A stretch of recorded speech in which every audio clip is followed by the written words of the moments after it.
Guys, welcome back to my channel. कैसे हो आप सब? आई होप आप सब बहुत अच्छे होंगे। अभी सुबह का टाइम है, मैं नहाकर तैयार होकर आ गई हूँ बाहर। मैं बाल को कॉम्ब करने के लिए। बाल बहुत टूटते हैं गाइस, कुछ मतलब हो उपचार तो बताओ मुझे, क्योंकि बहुत ज़्यादा बाल झड़ रहे हैं। मतलब बहुत परेशान हूँ बालों से। तो यहाँ पे मैं बाल कॉम्ब करने बाहर इसलिए आती हूँ कि टूटते हैं बाल तो बिल्कुल कमरे में या घर के अंदर ना गिरें। तो बस कॉम्ब करके थोड़ा सा अपना स्किन केयर जो है वो करके हल्की सी लिप टिंट लगाकर मैं आ गई हूँ आप लोगों के सामने। और यहाँ पर मैंने ब्लैंकेट वगैरह धूप लगने के लिए डाल दिए हैं, क्योंकि धूप सुबह सुबह निकल आती है जब, तो मैं डाल ही देती हूँ। क्योंकि थोड़ी सी गर्माहट हो जाती है, फिर तय लगा के रख दो ना तो रात को थोड़े गरम गरम से लगते हैं। तो मैं तो रोज़ ही ऐसा कर लेती हूँ। अब सीढ़ियाँ तो चढ़ के जाना नहीं है कि ऊपर जाके 2 फ्लोर में चढ़ के डालना हो, इसलिए आसानी है कि बस बाहर ही डालना है, इसलिए मैं रोज़ डाल देती हूँ, वरना कहाँ रोज़ कोई कोई डालता है। तो अभी मैं दक्ष को नहला कर भी ले आई हूँ, उसको पहना दिए हैं कपड़े। ठंड काफ़ी होने लगी है, तो बच्चों को दो दो तीन तीन जोड़ी कपड़े पहनाने पड़ते हैं, और ख़ुद भी स्वेटर वगैरह सब कुछ पहन के रखना पड़ता है। यहाँ पे मैं अपनी मम्मी से बात कर रही हूँ, अपनी मम्मी से बात की, फिर थोड़ी देर पहले बहनों से बात की। बहनें तो मेरी ऐसे बात करती हैं बच्चों से कि पूछो मत। जैसे कि बहुत बहुत ज़्यादा मतलब मिलने के लिए उत्साहित हो। लेकिन क्या कर सकते हैं, हर बार नहीं जा सकते हैं रोज़ रोज़, इसलिए। और थोड़ी देर में आध्या भी आ गई थी, तो आध्या से भी बात कर ली थी राखी ने, अंकिता ने। और वीडियो कॉल चल रही थी यहाँ पर, और देखो ये देखिए खींच के लेके जा रहा, क्योंकि इसकी चार्जिंग बिल्कुल ख़त्म हो गई थी, तो मैंने सोचा चलो यहाँ लगा देते चार्जिंग पे, और तुम वीडियो कॉल पे बात करते रहो। साथ ही साथ दक्ष को भी बहुत ज़ोर भूख लगी थी, तो मैंने दक्ष के लिए फटाफट से रोटी बनाई। आध्या भी स्कूल से आ गई थी, तो आध्या के लिए भी रोटी दे दी। आज आध्या का लास्ट एग्ज़ाम था। और गाइज़ यहाँ पे मैंने दही और सब्जी और रोटी मैंने बना के रख ली है, यही खाया था मैंने। और फिर बहुत सारे बर्तन हो गए थे धुलने के लिए, जो कि रोज़ ही हो जाते हैं। मैं ये बर्तन जो सुबह चाय के रहते हैं ना, तो फिर मैं इनको ना दोपहर में धुलती हूँ। जब थोड़ी धूप चढ़ आती है ना ऊपर, तो टंकी का पानी भी हल्का सा गुनगुना सा हो जाता है, तो बर्तन धुलने में आसानी हो जाती है। एक तो हाथ में ठंड नहीं लगती है, और दूसरी चीज़ ये है कि बर्तन ना आसानी से साफ़ हो जाते हैं, हल्का सा गुनगुना सा पानी रहता है तो। नहीं तो ठंडे पानी से ना चिकने चिकने से बर्तन रहते हैं। तो यहाँ पे मैंने सारे बर्तन मांज के धुल लिए हैं। और पता नहीं चलता है, चाहे कुछ भी थोड़ा सा ही काम करो चाहे ज़्यादा सा, बर्तन तो ऐसे निकलते हैं जैसे बहुत सारा काम किया हो। तो बस यहाँ पे बर्तन भी सारे धुल गए हैं गाइज़।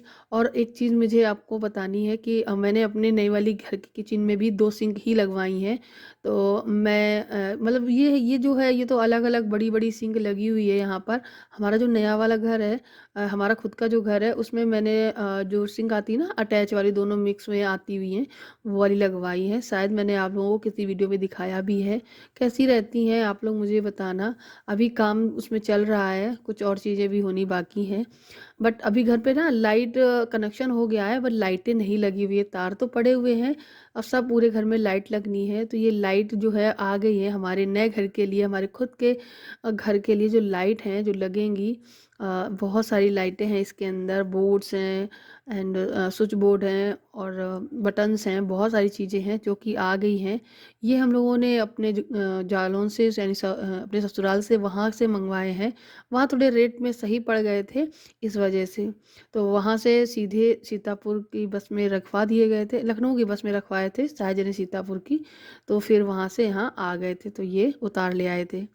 तो अभी क्या है कि मैंने इनको सही करके रख दिया है, जैसे आए थे वैसे उल्टे सीधे पड़े हुए थे, तो मैंने इनको ठीक से रख दिया है।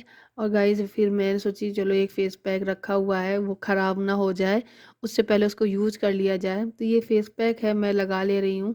वैसे ठंडी के मौसम में फ़ेस पैक वग़ैरह लगाना थोड़ा-सा कठिन लगता है, क्योंकि बहुत ठंड लगती है, इसको लेके बैठो फिर धुलो।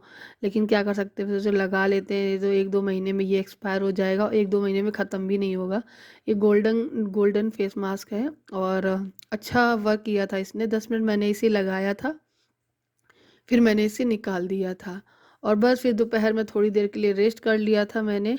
और गाइस अब मेरे नए घर की जो लाइटें हैं आ गई हैं, आपको बताया ना। अभी मैंने खोल के नहीं दिखाया है, अब जैसे खुलेगा बॉक्स तब मैं आप लोगों को किसी दिन वीडियो में दिखाऊंगी। तो यहाँ पे आध्या कर रही है पढ़ाई, और उसका एग्ज़ाम वगैरह हो गया, शायद उसका एक एग्ज़ाम रह गया था अभी, एक और बाकी रह गया है, लास्ट एग्ज़ाम और रह गया है और लास्ट एग्ज़ाम की तैयारी कर रही है। तो उसके बाद मतलब जैसे मैंने आपको आगे वीडियो में बोल दिया था ना कि लास्ट एग्ज़ाम, तो लास्ट नहीं था, एक और रह गया था। तो ये लास्ट वाले एग्ज़ाम की तैयारी कर रही है। ठंड बहुत होने लगी है, शाम के टाइम पे ऐसे कंबल रज़ाई डाल देती हूँ ना गरम-गरम, तो बच्चे आराम से बैठे पढ़ाई कर लेते हैं और मैं खाने में लग जाती हूँ। आज खाने में मैंने बनाई थी मूँग की दाल, क्योंकि थर्सडे वाला दिन था और मैंने मूँग की दाल ही बनाई थी। मूँग की दाल में प्याज़ वगैरह नहीं डलता है और पेट के लिए सही रहती भी है। आटा भी लगा लिया था और आज मैंने ना अमरूद की चटनी बनाई थी। अगर आप लोगों ने नहीं खाई है तो ज़रूर ट्राई करिएगा। ये धनिया और मेथी लेकर आए हुए हैं, एक दिन मेथी बनाऊँगी। और ये प्रसाद भी नहीं, मंगलवार का ये वीडियो है शायद, हाँ, मैंने बृहस्पति कह दिया। तो ये प्रसाद भी चढ़ा कर आए हैं और गाइज़ ये अमरूद मैंने कट कर लिया है। आज मैं अमरूद की चटनी शेयर करती हूँ। हरा धनिया लिया है और हरा धनिया में मैंने ये अमरूद है जो कि वो काट के रख लिया है। इसमें मैंने 3 हरी मिर्च डाली हैं क्योंकि मिर्ची काफ़ी तीखी है। और यहाँ पे ये अमरूद डाल दिया है धुल के, काट के। थोड़ा-सा हल्का-सा पक गया है अमरूद, वही अच्छा लगता है जो हल्का-सा पका-सा होता है। थोड़ा-सा ज़ीरा डाल दिया है और गाइस इसमें नमक डाल देंगे। अब बस इसमें इसको हल्का-सा पानी डालकर मिक्सी में चला लेंगे और बीच में चेक करके देखेंगे कि हाँ, बन के तैयार हुआ कि नहीं। क्योंकि अमरूद में बीज से रहते हैं ना, वो तो हल्के से नज़र ही आएँगे, लेकिन खाने में ये चटनी वाक़ई में बहुत अच्छी थी। मतलब जितनी बनी थी सारी ख़त्म हो गई। टेक्सचर आप देखो कितना अच्छा आया है। आप लोग भी ट्राई करिएगा। क्या आप लोग बना के खाते हो कभी अमरूद की चटनी? बहुत ही अच्छी बनी थी। पता नहीं क्यों ऐसा लग रहा था सिलबट्टे में पीसी हो। तो बहुत ही टेस्टी और बहुत ही डिलीशियस सी चटनी बन के हमारी तैयार हो गई है। हम लोगों ने मूँग की दाल और ये अमरूद की चटनी और रोटी यही खाना खाया था। मेरे हस्बैंड को ये चटनी बहुत अच्छी लगती है। उन्होंने खूब चाव से खाया, 2 दिन लगातार, ख़त्म हो गई थी फिर। और यहाँ पे मैं रोटी सेक रही हूँ और ठंड बहुत लगती है, पता नहीं क्यों। और रात होते ही ठंड इतनी बढ़ जाती है कि ऐसा लगता है जल्दी से खाना बन जाए और बस खा पी के सो जाओ। हाँ, हालाँकि जब गैस पे जब रोटी वग़ैरह सेकते हैं ना तब इतनी ठंड नहीं लग रही होती है। बाकी का जब आटा लगाना होता है, बर्तन धुलना होता है ना, तब बहुत ठंड लगती है। आप लोगों के यहाँ वेदर कैसा है मुझे बताना। और यहाँ पे क्या है कि जहाँ मेरा यहाँ किचन है, ये किचन के जस्ट बगल में वेंटिलेशन दिया हुआ है, तो वहाँ से बहुत हवा आती है, तो बहुत ठंड लगती है। ऊपर वाला पोर्शन है हमारा और ऑलमोस्ट हर तरफ से खुला खुला सा है, तो कितना भी बंद कर लो ना ठंडी ठंडी हवा आती रहती है, कहीं दरवाज़ों के नीचे से, कहीं कहीं से। तो बहुत ठंड लगती रहती है। एक तो ये किचन की तरफ खुला है तो वहाँ से भी हवा आती रहती है। तो ये सब ना मैं 4 साल से ठंडी में मतलब लगता है हर बार। गर्मी हो या सर्दी, सारे मौसम ऊपर वाले पोर्शन में बहुत ज़्यादा दिक्कत करते हैं, पता नहीं क्यों मुझे ऐसा लगता है। हाँ, एक फ़ायदा ये रहता है कि सर्दी में फटाक से जीना नहीं चढ़ना पड़ता है, ऊपर ही बाहर निकल लो और धूप ले लो, कपड़े वगैरह जल्दी फैला लो। ये सब चीज़ों में आसानी रहती है, बाकी के तो बहुत ज़्यादा ठंड लगती है और बहुत ज़्यादा गर्मी भी लगती है ऊपर। यहाँ पे मैंने मूँग की दाल, चटनी और थोड़ा-सा घी डाल दिया है एंड रोटी। तो ये हमारा जो है खाना, जो है रात का डिनर है, वो बन के तैयार हो गया है। और बस इसके बाद फिर मैं कुछ शूट नहीं की थी, किचन वगैरह क्लीन की, बर्तन वगैरह धुले और फिर मैं आपसे सीधे मिलूँगी नेक्स्ट डे मॉर्निंग में।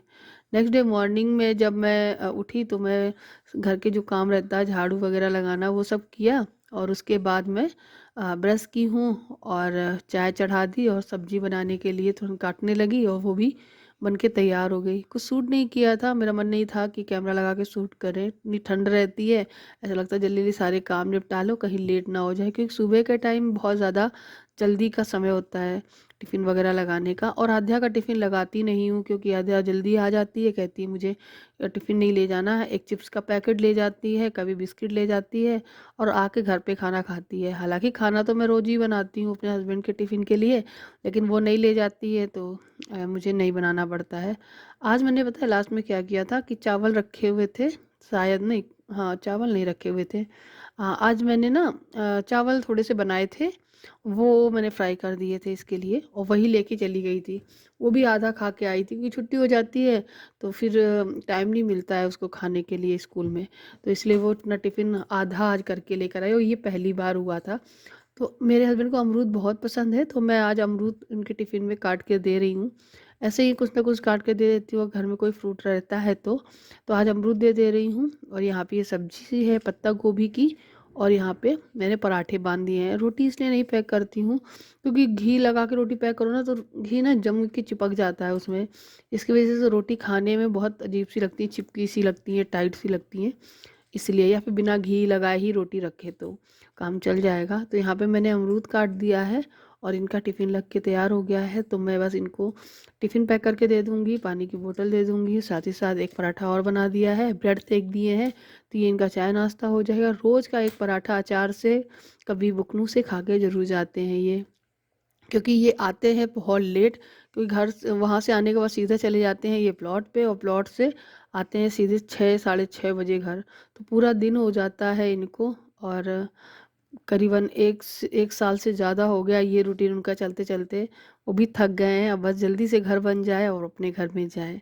तो गाइस ये वीडियो इतना ही। अगर ये अच्छा लगा हो तो आप प्लीज़ लाइक करिएगा, चैनल को सब्सक्राइब ज़रूर करिएगा।